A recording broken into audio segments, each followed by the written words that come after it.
नमस्कार, मेरा नाम कंतेश अग्रवाल है। आपको मेरे वीडियोस पसंद आ रहे हैं तो उसे लाइक, कमेंट एंड सब्सक्राइब करिए। आइए, आज हम बात कर रहे हैं भगवान क्या कहता है, ज्ञानी क्या कहता है और इंसान क्या समझ लेता है। ज्ञानी कहता है या भगवान कहते हैं सूर्य से ऊपर की रोशनी में, और इंसान पाताल के नीचे से जैसे सुने या धरती से सुने तो उसे सब कुछ उल्टा नज़र आता है। जैसे भगवान राम के बारे में कहते हैं कि अहिल्या के ऊपर उन्होंने पैर रखा, वो पत्थर की थी और इंसान की बन गई। नहीं, पत्थर से ही भगवान को यदि इंसान बनाना होता तो इतने सारे प्रपंच संसार के करने की कोई ज़रूरत ही नहीं पड़ती। अहिल्या गौतम ऋषि की पत्नी और ब्रह्मा जी की मानस पुत्री थी। एक दिन अहिल्या सोई हुई थी। सुबह का वक्त था। उनके पति नदी के किनारे स्नान करने के लिए गए हुए थे। जब वो लौट कर आए तो उन्होंने देखा कि उनकी पत्नी किसी और पुरुष के साथ सोई हुई है। इससे वो बहुत ज़्यादा क्रोधित हो गए और अपना आपा खो गए। उन्होंने अपनी पत्नी से सारे संबंध तोड़ लिए और उसे घर से बाहर निकाल दिया। पत्नी ने यानी कि अहिल्या ने बहुत प्यार से, बहुत हर तरीके से समझाया कि इसमें मेरी कोई गलती नहीं है और ये आप ही का रूप रख कर आया है, आप इसको देख लीजिए।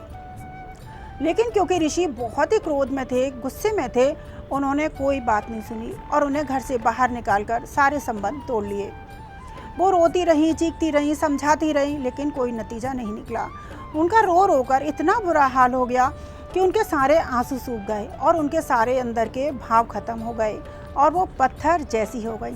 जैसे घर में किसी के पिता की या किसी पुत्र की या किसी बहुत खास की, पिता की, पुत्र की, बेटी की, पत्नी की, पति की, किसी खास रिश्ते की मृत्यु हो जाती है, घर में किसी इंसान की मृत्यु हो जाती है तो इंसान शुरू में बहुत रोता है, चीखता है, चिल्लाता है, सब जगह कहता है, लेकिन उसके बाद उसके भाव ख़त्म हो जाते हैं, आंसू सूख जाते हैं और फिर कहते हैं अब वो पत्थर जैसा हो गया है। वो पत्थर जैसी हो गई थी, पत्थर की नहीं हो गई थी। ये सिर्फ एक कवि की कल्पना है, हकीकत नहीं। हकीकत में वो गौतम ऋषि की पत्नी और ब्रह्मा जी की मानस पुत्री थी। फिर जब भगवान राम वहाँ से निकले तो उन्होंने बड़े ही प्यार से और ज्ञान से उनको समझाया, बताया, तब उनकी समझ में आया और जीवन की एक नई पुलक डाली, यानी कि नए भाव डाले। उससे उनके जीवन में नई पुलक आई। ऐसे ही भगवान महावीर के ज्ञान को लोग क्या समझते हैं? भगवान महावीर ने उस समय ज्ञान हजारों साल पहले दिया था। कोई भी भगवान या ज्ञानी जिस समय ज्ञान देते हैं वो उस समय की परिस्थिति और स्थिति को देखते हुए ज्ञान देते हैं। हजारों साल के बाद वही स्थिति और परिस्थिति बिल्कुल बदल जाती है। जैसे महावीर जी ने कहा था उस वक्त कि सूर्यास्त से पहले भोजन कर लें, क्योंकि उस समय किसी भी तरीके के प्रकाश की व्यवस्था नहीं थी, लाइट की व्यवस्था नहीं थी। अंधेरे में कोई विषैला कीड़ा आपके भोजन में ना मिल जाए और वो भोजन में मिलकर आपके शरीर में ना पहुंच जाए, जिससे आपके स्वास्थ्य को खतरा हो, आपकी मृत्यु हो। इस वजह से महावीर जी ने कहा था आज 24 घंटे लाइट है, आप कभी भी भोजन कर सकते हैं। लेकिन महावीर जी की उस समय की कही हुई बात आज भी सत्य है। पाचन की दृष्टि से आप जल्दी से जल्दी भोजन करेंगे तो पचने में आसानी होती है। यदि आप देर रात से भोजन करते हैं तो भोजन को पचाने में शरीर को दिक्कत होती है और आपका स्वास्थ्य बिगड़ सकता है। ऐसे ही महावीर जी ने कहा था पैरों में बिना चप्पल और जूते के चलें। किस समय कहा था? महावीर ने ये ज्ञान उस समय दिया था जब सड़कें मिट्टी की थी, चारों तरफ खेती होती थी, हरियाली थी। हरियाली से मिट्टी जो थी सड़क की वो भी गीली रहती थी। गीली मिट्टी पर चलना अमृत तुल्य होता है। जब आप गीली मिट्टी पर चलते हैं तो मिट्टी ठंडी होती है। उस मिट्टी की ठंडक पैर के तलों से होती हुई दिमाग तक जाती है। इंसान का पूरा शरीर ठंडा रहता है। विषय विकार वासनाओं से इंसान दूर रहता है। दिमाग एकदम इंसान का शांत रहता है, अमृत तुल्य होता है। और आज कोलतार की सड़कें हैं, 50 डिग्री टेम्परेचर है। आज आदमी उसी बात को सत्य मानकर सड़क पर नंगे पैर बिना चप्पल के चलेगा तो उसके पैरों के नीचे घाव हो जाते हैं। फिर इंसान उस पर कपड़े बांधकर चलता है। जब उस पर कपड़े बांधकर कोई भी संत उनकी बात मानकर चलेगा तो वो कपड़े के जूते हो गए। इससे आप कपड़े के जूते ही पहन लीजिए। किसी भी ज्ञानी की बात को समय और परिस्थिति के अनुसार समझ के थोड़ा सा बुद्धि का प्रयोग करके ही इंसान को उस ज्ञान को स्वीकार करना चाहिए। ऐसे ही भगवान गणेश का बताते हैं। भगवान गणेश द्वार पर बैठे थे, भगवान शिव आए, माँ पार्वती से मिलने नहीं दिया और भगवान शिव ने गणेश जी का सिर काट दिया।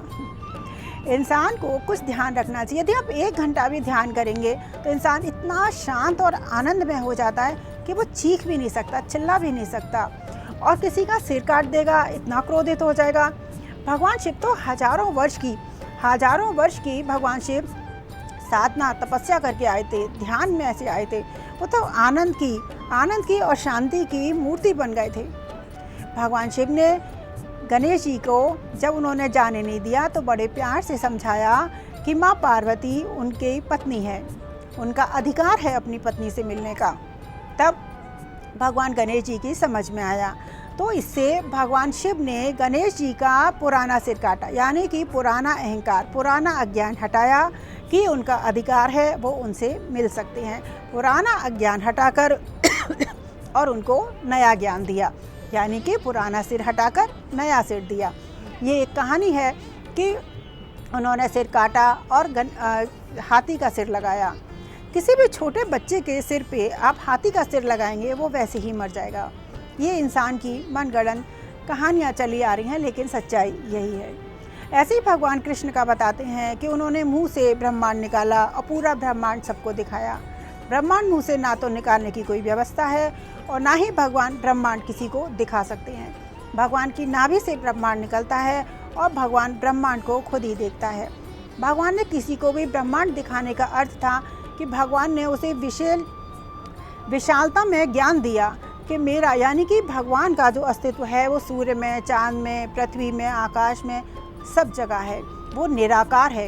ये परमात्मा ने इंसान को ज्ञान दिया था और इस तरीके से भगवान के दिए हुए ज्ञान को इंसान अहंकार से उल्टा समझ लेता है। एक बार एक गांव में सूखा पड़ा। गाय को मालिक के दिए हुए सूखे तिनके अच्छे नहीं लगते थे। वो थोड़ा सा खाती, आधा पेट रह जाती और सूखती जा रही थी। उसने दूध देना भी बंद कर दिया। मालिक इस गाय की इस बात को ताड़ गया। उसने इसका एक उपाय सूझा। उसने हरे रंग का चश्मा लाया, उस हरे रंग के चश्मे को गाय के ऊपर लगा दिया। अब उसे वही सूखे तिनके, हरी हरी घास का ढेर नज़र आता था और वो उसे बड़े स्वाद लेकर खाने लगी और फिर से अच्छी खासी हो गई। ऐसे ही इंसान जब अपनी बुद्धि में अज्ञान का चश्मा लगा लेता है तब उसे ज्ञान और सत्य नज़र नहीं आता। लेकिन जब इंसान अपने अज्ञान का चश्मा उतारता है और ज्ञान का चश्मा लगाता है, अपनी बुद्धि में कुछ ज्ञान डालता है, तब उसका जीवन सफल और सुखी हो जाता है। जय श्री कृष्ण। आज के लिए इतना ही, फिर हम किसी और विषय पर चर्चा करेंगे। धन्यवाद।